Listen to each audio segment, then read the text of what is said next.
What's up? Welcome once again to the Creative in Process podcast, the creatively thoughtful podcast for thoughtful creatives who like podcasts.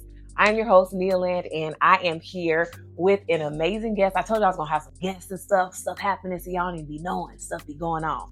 But I have a guest today that I'm super duper excited about, and we're going to jump right in. This is my girl and expertise of the hour, Miss Arielle Miree. I'm gonna give you her rundown of her because she got credentials. Okay. So another thing, I don't just be bringing people just to talk, because I know how podcasts sometimes everyone just want to get on camera and just talk about their own personal opinions about stuff. But I actually like to have people that know what they're talking about. So Arielle is a mental health therapist and coach who consults with film and television writers and producers to ensure the accurate depictions of mental health themes. She also specializes in working with athletes, entertainers, and artists who may be struggling with identity and value outside of their industry. As a former college basketball player, Arielle understands the difficulty dynamic of mastering one's identity outside of a career while still maintaining excellence and high performance. She is known for helping people maintain their holistic health and values while thriving in a demanding lifestyle. In addition to consulting on entertainment-related topics, Arielle is developing a mental health in production workshop curriculum for producers to learn best practices for psychological safety of cast and crew members. Arielle received her master's in mental health counseling from Trinity International University and is currently a PhD student at Saybrook University. She utilizes cognitive behavioral therapy, motivational interviewing, existential therapy, and expressive arts therapy in her work with clients. So, welcome to Miss Arielle Miree. Thank you so much for being here. I'm super excited about this. So, Arielle and we have conversations just in general in life. This is my homegirl, and I think I'm just so fascinated with your line of work and the way that you took something as powerful as mental health and just found a niche that I feel is so completely overlooked. So I want you to share a little bit about why you decided to kind of cater your practice in the area that you did. Yes, I'm so happy to be here. Thank you so much. We always have our conversations, so I was happy to be here. But yeah, so when I started in mental health and was thinking about what specialty area I would want to go into, performers came in mind. So performers can encompass artists, entertainers, athletes, and I noticed that there was a common theme, right, of either addiction or identity issues with that population, and from my own experience as well playing in college, just dealing with that challenge. And so I wanted to steer in that direction, even though it's difficult. Like it's being talked about more, but before it hadn't been. So trying to specifically work with that clientele has been a journey, but I'm definitely glad that I'm doing it. Awesome. That's amazing. Yeah. I think, when you first told me that was like kind of where you were going at, like when you were working on your master's and you were kind of doing your final dissertations and all of that kind of stuff, I was like so amazed because I'm like, yes, this is a thing. Like no one is talking about this. And I know for me, I always like to have thoughtful conversations surrounding like my artistic creativity, not just about, oh, I write songs or I do this, but sometimes it's like the wiring of a creative person is different, I feel like. And so I don't think enough people take that into consideration to where it's like, you're dealing with a person who has a certain way of thinking and you kind of have to like adjust a little bit to the way that their thought patterns are. So with what you do, why do you feel like creatives, and specifically artistic creatives, because here I always say that everyone's creative, but artistically is kind of like the focus of this podcast. But why do you think an artistically creative person should be aware of their mental health, and why do you feel like it plays a role, and why do you feel like it's necessary for them? Yeah, with artistic creatives, because I know we talked about the difference between the two specifically, mental health is important for everyone, but definitely in that career because you're wearing much of your emotions on your sleeve. Like you're dealing with the challenges that come with the nature of being an artist, which can be comparison, rejections and things like that. But I just see overall, you're in a more vulnerable position, to people's opinions and things like that. And so prioritizing your mental health while you're doing what you love is definitely key. It should be a priority. Yeah. So what do you think about the concept of, you know, I got to create from the darkest place of my soul? Like, you're in a bad relationship and it's like, no, I got to go right about this. You got to bust the windows out the car, all that kind of stuff. How do you feel about the mentality that says you have to be in a certain mindset in order to create, and it has to be full of emotion? Yeah. And I think as I was thinking about it more, where it comes from is like when you're in I don't know if I want to say, sometimes it can be dysfunctional or sometimes it can just be like you just, experience a breakup. But I think it's the raw emotion that comes from that you're able to utilize and it can enhance your art. And so people attach the two, like, oh, I just need to do something or be in a really depressed state of mind to produce great art, which you really don't, but maybe it's thinking about how you can access that vulnerability, those raw emotions in a healthier way. So it's definitely not needed. It can often happen because the person is just more emotional, more vulnerable, and just thinking in a different state of mind. Yeah, I agree with that. And it brings me to another point. Something I like to do when I start off each episode is bring in a quote from an artist, some type of creative that, something profound that they may have said in a song or on an interview or something like that. I quote Prince kind of a lot because I'm just personally like, he's a favorite of mine. But in jumping into like where we're already starting this discussion, there's a quote that he has that I wanted to share. And it is, everyone has their own experience. That's why we are here, to go through our experience, to learn, to go down those paths. And eventually you may have gone down so many paths and learned so much that you don't have to go back to them again. And I picked that one because I feel like when we talk about the experience and the life of a creative person, a lot of times they are like kind of just narrowed down to only what they do, only what they create. It's only about how good they sing, write, draw, act, whatever the case may be. And there's no room for them to have a human experience. Yeah. And sometimes it's like, you kind of see it even with like social media. You see if a creative in some regard has some kind of issue or something happens, everyone jumps on them and everyone's, got all these things to say about them as if they're not an actual person going through probably the same stuff that everyone else is, but they're not given that permission or that freedom to, have life happen to them too. Right. So what do you feel about that part of it, and how do you feel like society has maybe a different concept when it comes to seeing a creative person, like not seeing them as a person? Yeah. And that's the hard part, because it's like once you share your talent, with the world, people naturally just have a certain perception of you. And like you said, they may want to keep you in that box. So if you say you do this, you take off with it, they're like, okay, you can only do that thing. Because if you move on to something different, maybe they have to adjust, or it's uncomfortable, or, you just can't, they put you on a pedestal already, and it is unfair because you're still a human. You still make mistakes and, go through life like everyone else.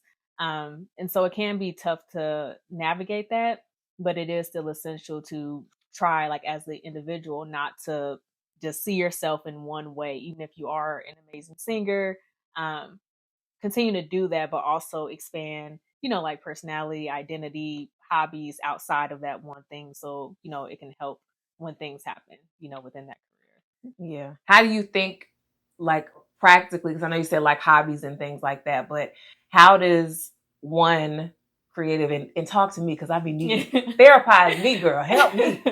But like, how do you make that distinction and that separation when you have that demand on you to show up and create and be this person in that setting, where, because you think about like scheduling, like you always got to be somewhere, so much going on and all of that.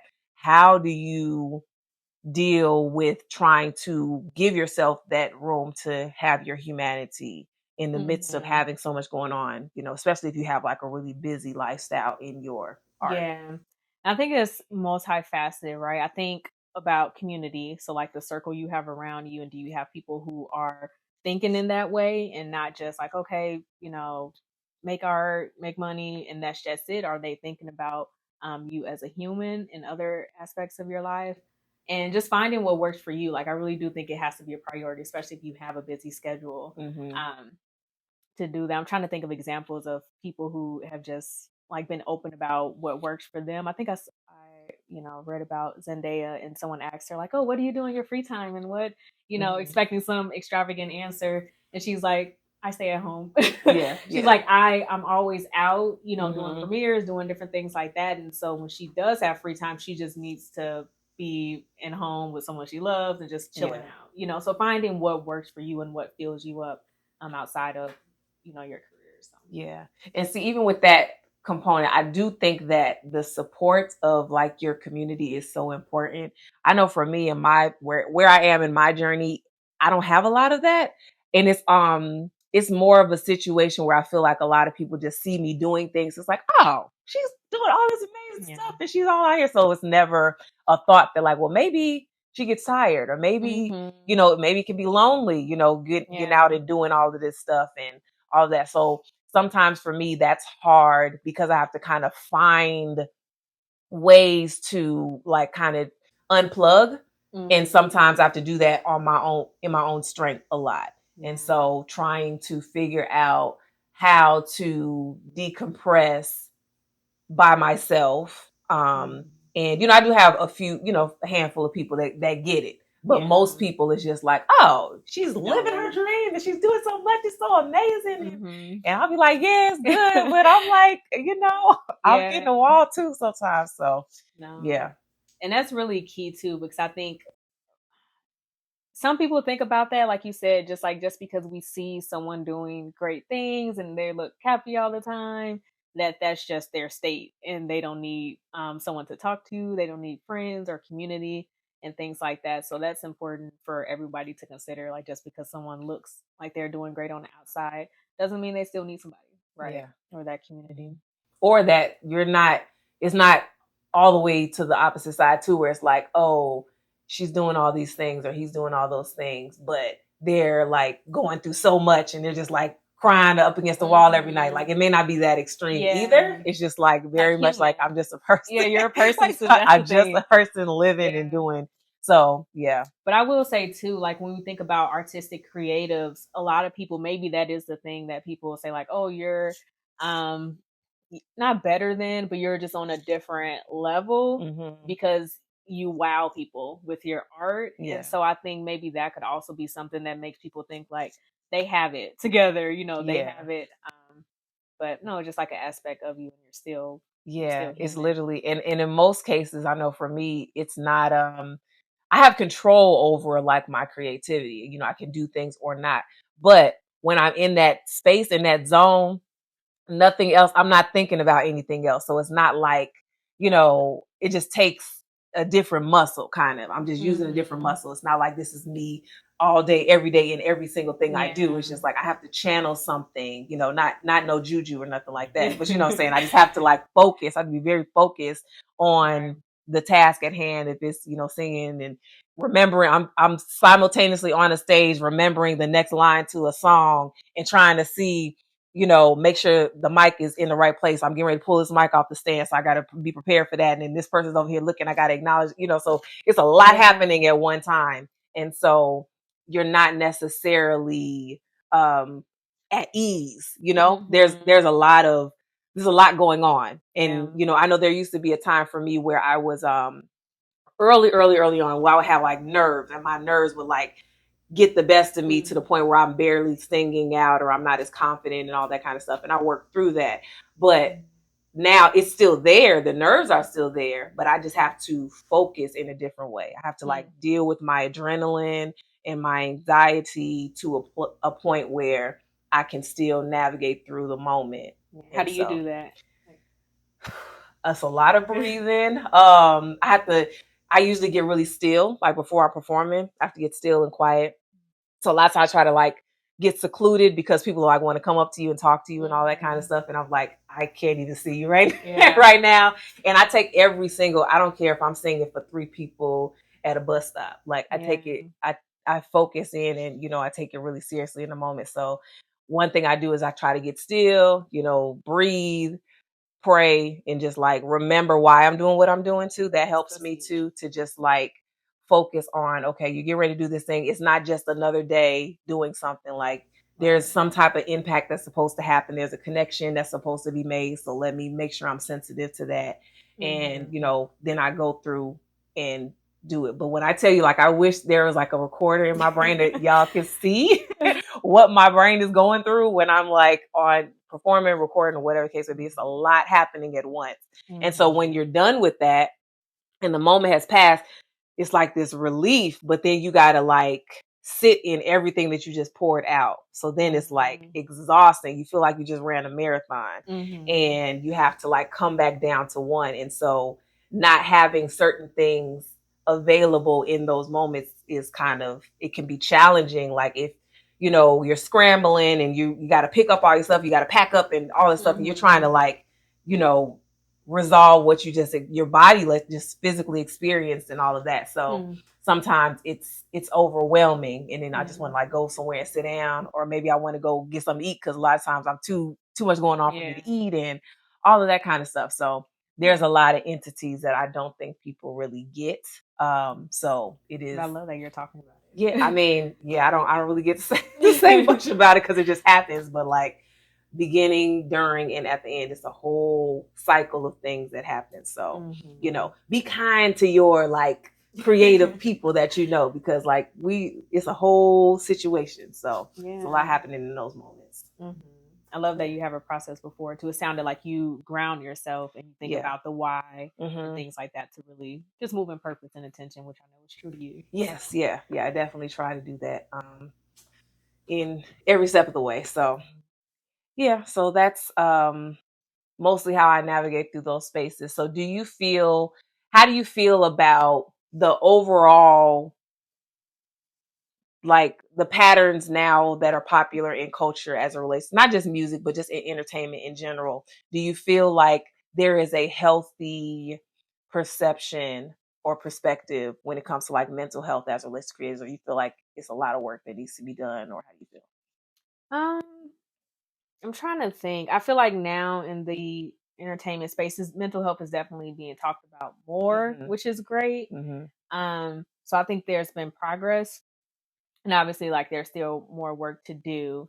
And I know we were talking about just like I don't know if it's called emo music, but that is being more popular for artists to just be very expressive, even if it's, you know, sad emotions that they're experiencing, and that they have an audience for it that really connects to it, and you know, it helps them. So it's a space for it, you know. I think in my mind, I would hope that there's a next step, you know. So like after you create music like that, you know, you have people checking in on you, or you getting professional you know, therapy or something, so you're moving to a healthier state. Not to say you have to rush the person out of experiencing their emotions, but just trying to be there for them and help them get to a healthier state. That's what I think about when I do hear music that could fall into that category. Yeah, I agree. I think that on one hand, it's like, yeah, express yourself, be honest, be vulnerable.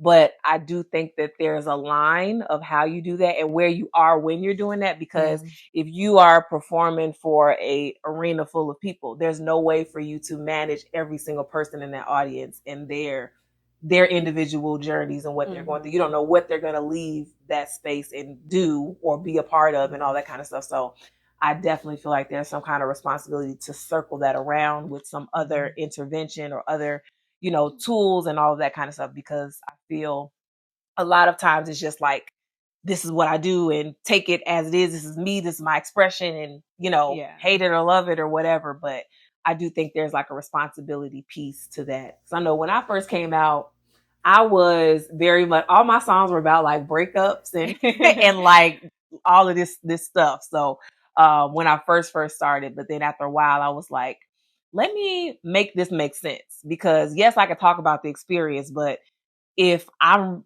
writing something from a place of deep emotion, whatever that emotion is, and I never round it out, then forever this song is going to be out in the earth for people to absorb from my place of brokenness. So they're getting the broken part of me. They're not getting broken and resolved and then did this. They're just getting, so that's why, there's like songs that you listen to when you want to go get in a fight. I'm going to tell this story. When I was a younger teenager, I had this boyfriend, child. The boy messed around with some other girl, and me and my friend, her name is Bridget. I always tell this story. Bridget. Me, Bridget, and Tasia, we went to go see 8 Mile.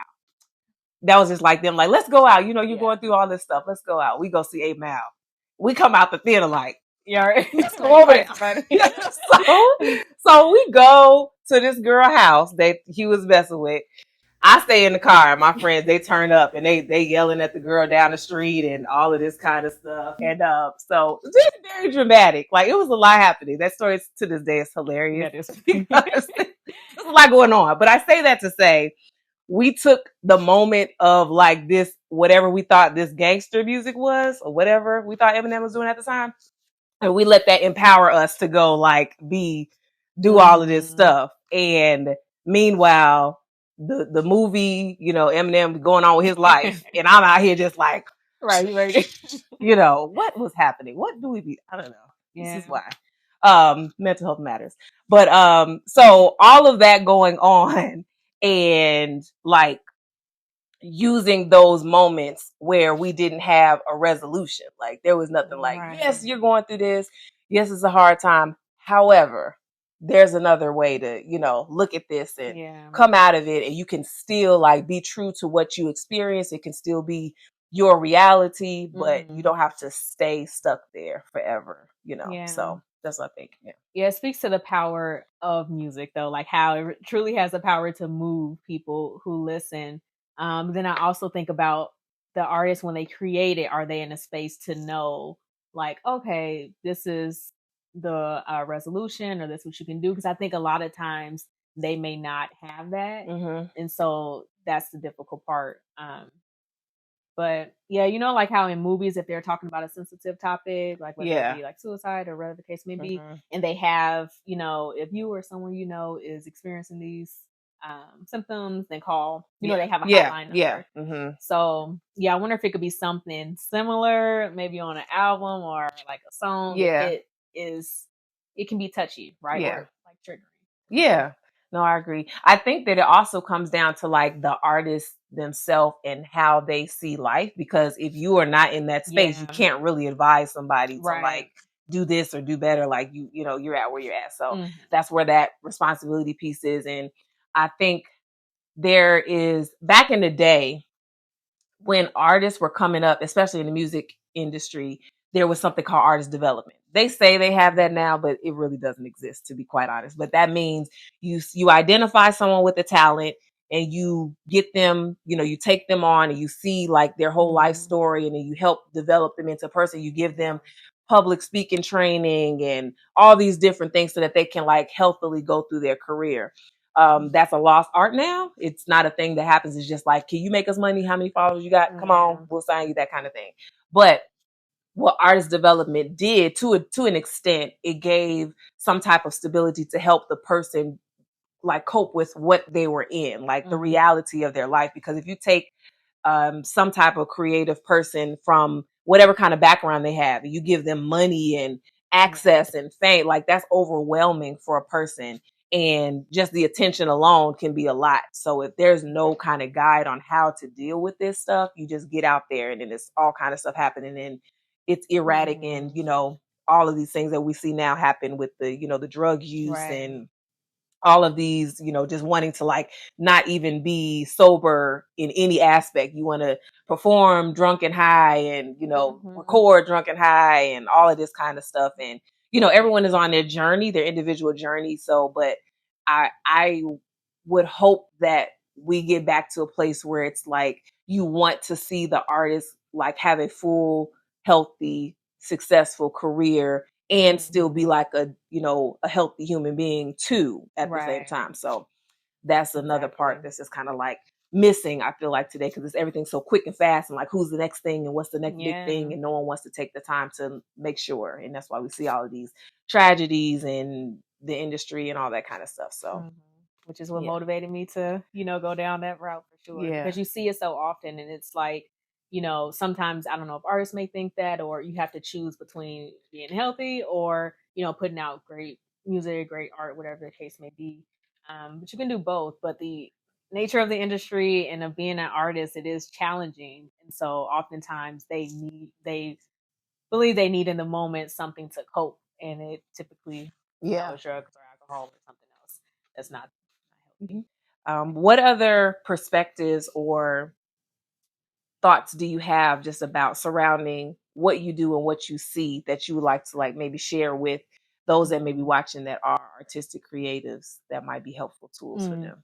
Yeah, I would say I'm really big on identity and establishing values. And I think that's something when you talk about artist development, when you're describing, I'm like, yeah, like that's needed. That's something that could be helpful. But in anything in life, but especially going into a career where people are going to be heavy on opinions and trying to make you look like the next person, knowing who you are, and then knowing what your values are in life. And that's not just spiritual, but just and when I say values, I mean what is most important to you in life. What is your worldview? Beginning to think about those things and making sure it's true to you so that when you do go out in the world and you navigate different career paths, you're more strong on that foundation and you're not as easy to just be impressed upon or to change up and not feel authentic. So that would be like the strongest advice I have, is to really take the time to navigate, explore your identity, your values, and making sure things are in line with that. So Yeah. What do you think is a practical step for someone who is just trying to find themselves? Like they know that they have some type of gift or talent or whatever, and they're just like, I don't know what to do. I don't know where I fit in. I don't know, what my thing is or whatever outside of the talent portion. How do you psychologically process your identity? Like, how do you find it? I typically would like to ask a lot of questions Yeah. if I'm working one-on-one with someone. But asking a lot of questions to explore like what, do you naturally care about the most? What are you most passionate about?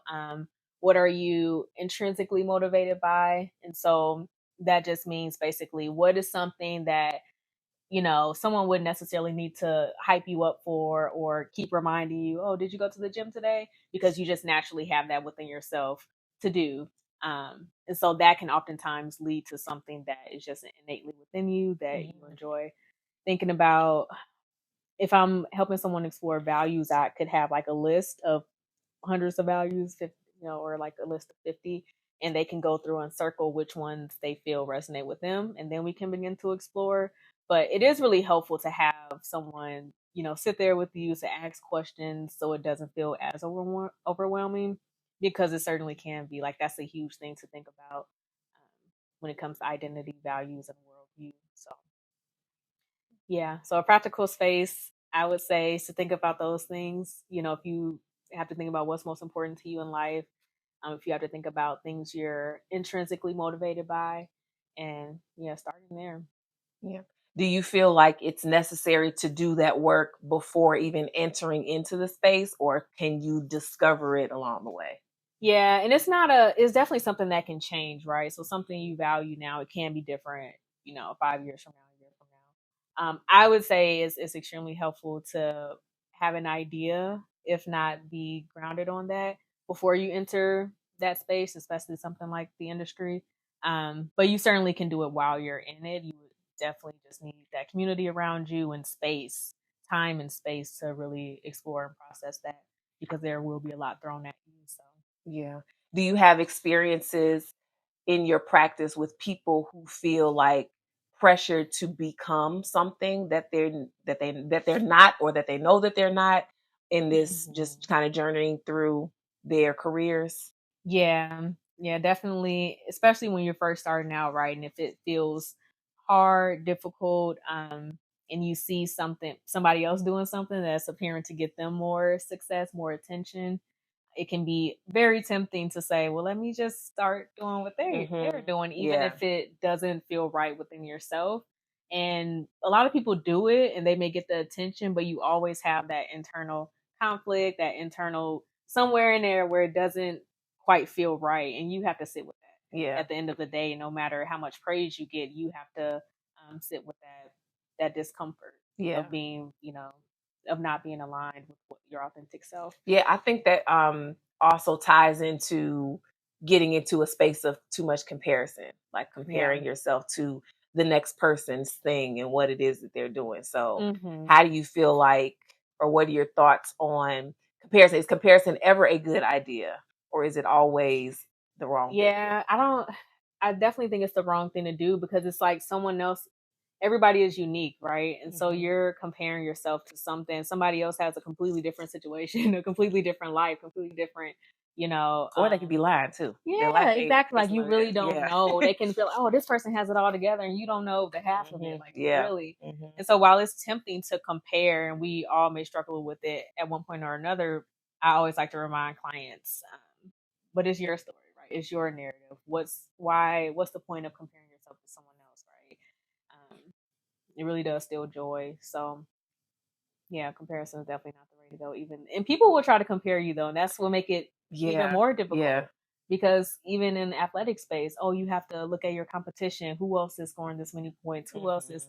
And so the world and society, in a way, does set you up to think that way. Yeah. So it takes a conscious effort to step out of that. Yeah, there's a usually with singers, in my experience, it's always, well, who do you sound like? Who do you compare yourself to? And that is something that plagued me for a while, to the point where I would be singing and trying to perform like someone, because it's like, I gotta look like something. Because I've had people tell me in the past, like, well, you have to sound like somebody. Who do you sound like? Because I would say, I don't think I sound like anybody. And people were like, no, so you have to sound like someone, and they'll try to put a label on me. And so then I would start to say, like, oh, I guess I sound like so-and-so mixed with this and mixed with that. But it got to a point where so many people, like, every time it was different. It's like, oh, your sound is so unique, or this is so different, and all of that. And I began to feel like maybe this is okay, because I don't know where to put myself. So maybe it's okay to just not sound like anybody else. So once I got to that point, and I started working with a vocal coach who is like a therapist and a pastor to me. But she had to, like, stop me, like, you are trying to sound and be something that you're not, as if what you are is not enough. And it is like, you have an identity of a code on you that's very specific. So you have to express that, and then figure out who wants that, as opposed to trying to give them what you think they want because they like this over there or that over there. So that whole, like, comparison thing and all that. So now it's like, when people ask me, like, what's your music sound like? I'm like, it's mine. I can tell you what genre it sound like, but I can't tell you who I sound like as another person, because I'm my own person. So I definitely agree with that. So I feel like we kind of talked about some of the main things that are happening today. Do you feel like you have any, because you're not a creative person in the artistic way? Do you feel I'm not like a singer? I'm not. The closest thing that came to the art was movement when I was an athlete. So playing basketball. Well, I think, okay. Well, I think that takes some creativity too. Who's out here balling? Okay. So you don't do, like, not the traditional, the more common things that people associate with art, to, like, singing, dancing, that kind of thing. So did you kind of walk into it because of your athleticism and feeling like you want to help other athletes, and it just trickled from there? Yeah. So outside of just like being an athlete, I would honestly just have the curiosity, and I don't know if it was like God or what it was, but when I would see, obviously, just like pop culture news and things like that, and you hear about, oh, this is what happened with this artist, and I would just wonder, like, what is their life like behind the scenes? Like, what is, and I would just be naturally curious about that. And seeing the issue, right, of addiction, and why is it so common with this population. Be curious about that. And so that led me to, I want to focus on the mental health of artists and performers. And just like really caring. This is really, really good. I think this is a good place to pause. I feel like we can dig in a little bit deeper into this conversation. So what we're going to do is we're going to be back for another episode of the Creative Process Podcast. See, I can't give it all to you at once. You got to come back. We're trying to grow here. So make sure you tune into the very next episode. We'll do part 2 of the Creative Process Podcast, featuring the lovely Miss Arielle Miree, and we're going to dig into some more stuff. So I'm excited. So we'll be back soon. Thank you so much for tuning into today's episode. If you want to learn more about the podcast, you can go to creativeinprocess.com, where you can sign up for email alerts, connect on social media, and submit your feedback, thoughts, and questions to have them included in a future episode. If you want to connect with me directly, you can find me at Nealand Music on all social media platforms. And please like, comment, share, subscribe, tell somebody about this podcast, because it only goes as far as you help it grow. I'll see you next time. Thanks for tuning in. Peace out.